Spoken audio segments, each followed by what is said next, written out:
ఈ వీడియో నచ్చినట్లయితే లైక్ చేయండి, సబ్స్క్రైబ్ చేయండి. వసుంధరదేవి పాపని దగ్గర నుండి వెళ్ళిపోయినప్పుడు ఆ పాపని తీసుకొని డైరెక్ట్‌గా మా ఇంటికి రావాలి కదా!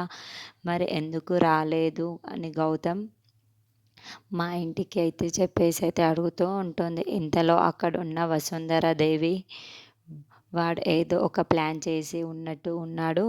అందుకే ఇంట్లోకి పాపను తీసుకొని రాలేదు.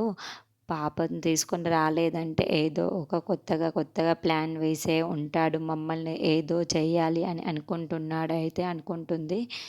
ఇంతలో అక్కడున్న గౌతమ్ అయితే వసుంధరాదేవి గదిలోకి దాక్కొని వస్తూ ఉంటాడు.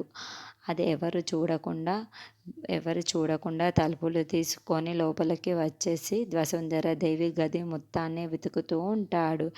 ఏం జరుగుతుందా అన్న చెప్పేసి ఉంటాడు.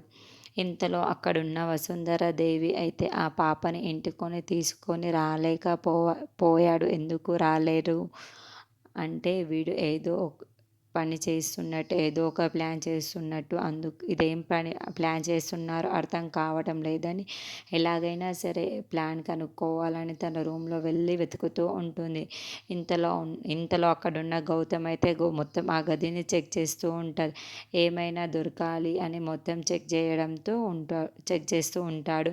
ఇంతలో వేరే గదిలో వెళ్ళి మొత్తం వెతికి అక్కడ రూమ్లోకి వెళ్ళి వసుంధర రూమ్లోకి వస్తూ ఉంటుంది. ఏంటి ఈ రూమ్ ఇలా ఉంది అని అనుకుంటూ ఉంటుంది. షాకింగ్గా ఉంటుంది. ఇంతలో అక్కడ ఉన్న ఆ రూమ్లో ఏదో ఒక చప్పుడు కాగానే ఏ చప్పుడు వస్తుంది అని వేరే గదిలోకి వెళ్తూ ఉంటుంది.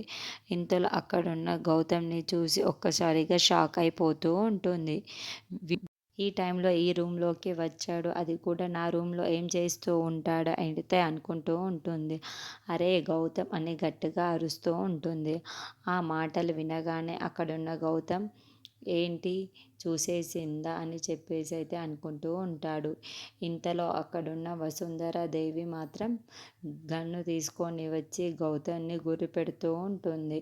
ఇంతలో అక్కడున్న మళ్ళీ తన బిడ్డని ఇవ్వాలా ఇవ్వకూడదా అనేసి బాధపడుతూ ఉంటుంది. ఆ దేవుణ్ణి చూస్తూ చాలా బాధగా పడుతూ ఉంటుంది.